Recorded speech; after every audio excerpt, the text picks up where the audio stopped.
Winter 2021 has a lot of freaking anime coming out. But I'm not going to focus on really any of the awesome sequels like final season of Attack on Titan or even Promise Neverland, and screw isekai trash like Your Hidden Dungeon or whatever the fuck that's called.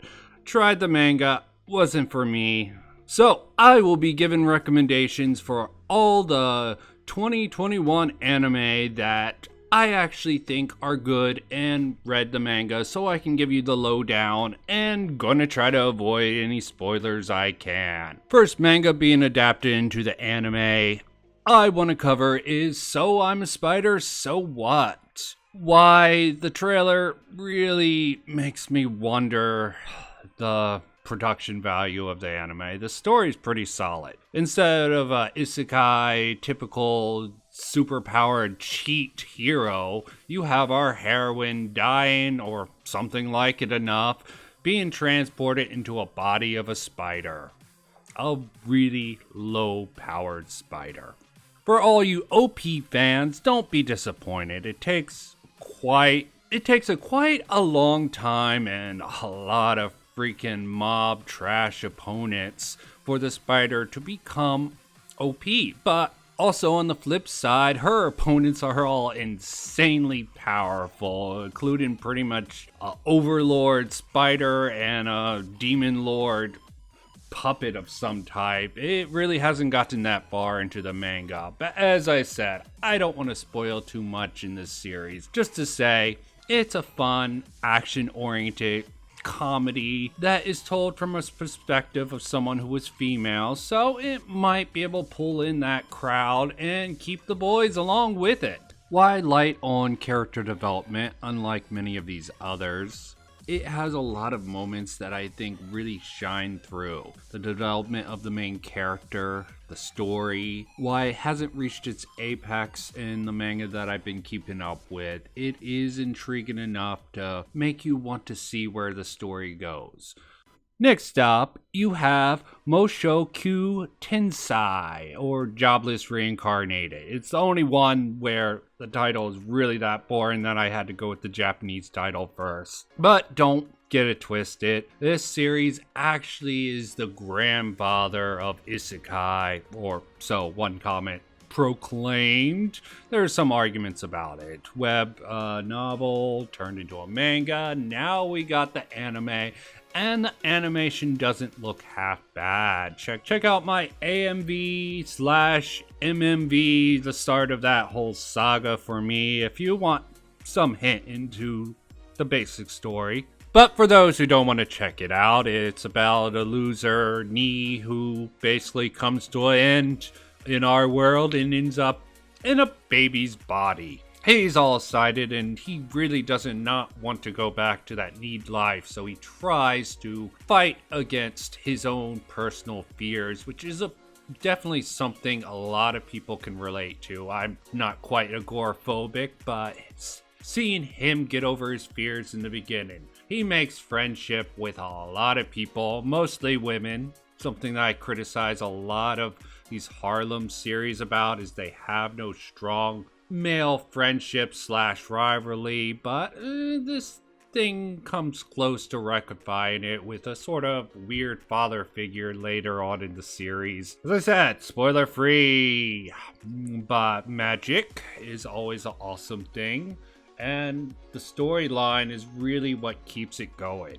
I mean, if you didn't like the main character a few chapters in or a few episodes for the anime, I would drop it because his sort of goofy, very otaku or weeb, whatever you want to call that sort of archetype, is a central theme, and him fighting against his own personal demons, but being able to be young enough and having another life experiences, even if it was in the boring real world, it really keeps the series together rather well. The family's well developed. All the characters, I think, at least in the manga, were developed to at least current isekai standards and beyond. So as long as they keep that and the animation in the trailer isn't underparred or underrepresented in the actual series, it should turn out well.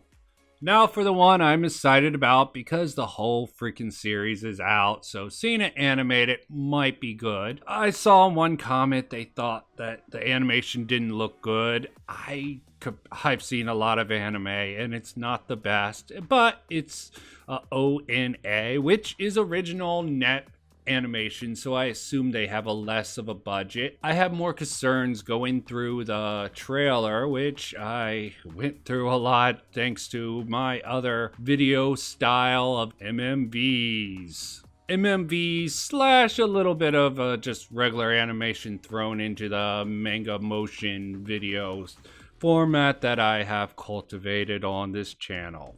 In fact, I'm using most of them as the background if you can't tell. High-Rise Invasion is overall a good psychological drama with a lot of anime tropes that will keep you in and they diverge from it.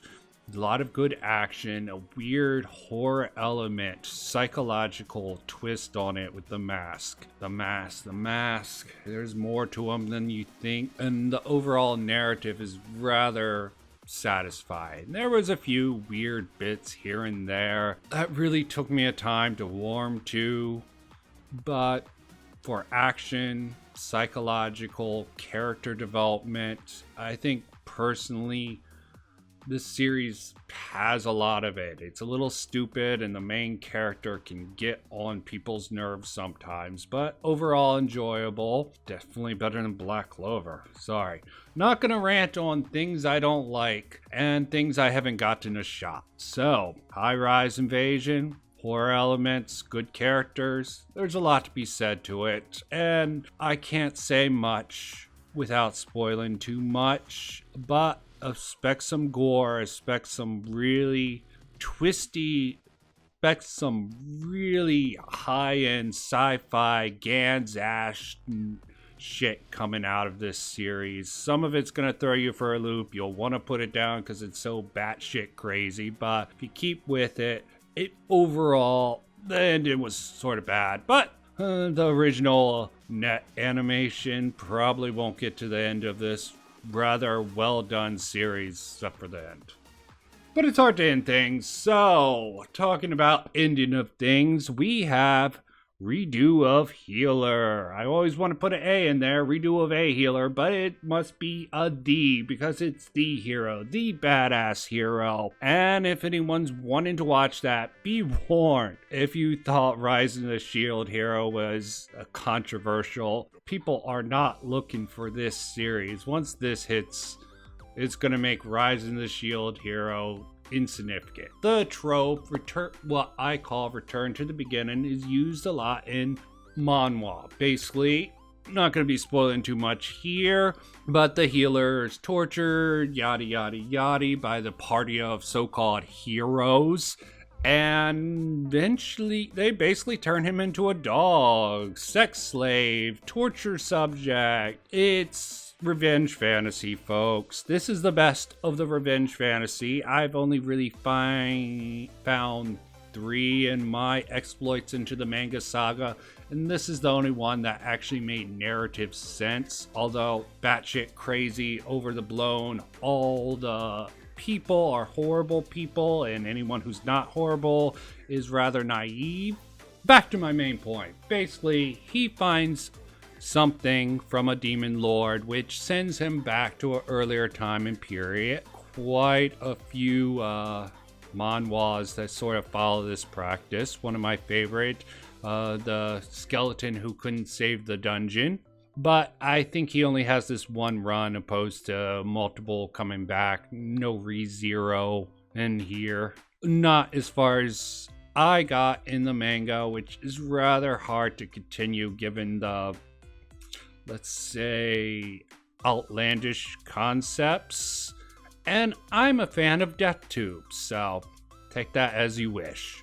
But he returns to get revenge on, let's see, the princess who's the magic hero, the sword bitch, because she really is the worst person in the world. Lesbian, and people are gonna dissect that to hell. Who is jealous of the dog for getting the magic, and another gay character who, so yes, warning, transphobia is in this manga, or at least some people are gonna claim, because they make everyone's horrible.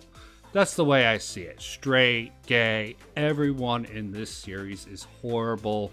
Even the main character sort of falls into this pit. So if you just want to see some revenge fantasy, this series is the best of them, manga-wise and anime-wise. Let's see where they take it. Goblin Slayer has nothing on it. And before I end this rundown of the anime that are based on manga that I think are worthwhile, a little questionable with Redo of a Healer, I'm more the lull factor of how people are going to react to it. It's still decent if you got the stomach for all the horrible shit and realize it's fantasy, folks. I have to say, fuck you to the people pushing back To Your Eternity. Supposed to be last season. I was hoping this season. No, folks. To Your Eternity is back to April 2021. I'm just hoping it doesn't get pushed back to winter 2021. So fuck people who couldn't get it to come out. That's a great manga that I already have a video up about. So, ew. So thank you for listening, and I hope you have a good day, week, or whatever time frame you need to not be so shitty anymore in this world. Enjoy your fantasy, anime, manga, whatever else mainstream crap. I can't really comment too much on that. Bye.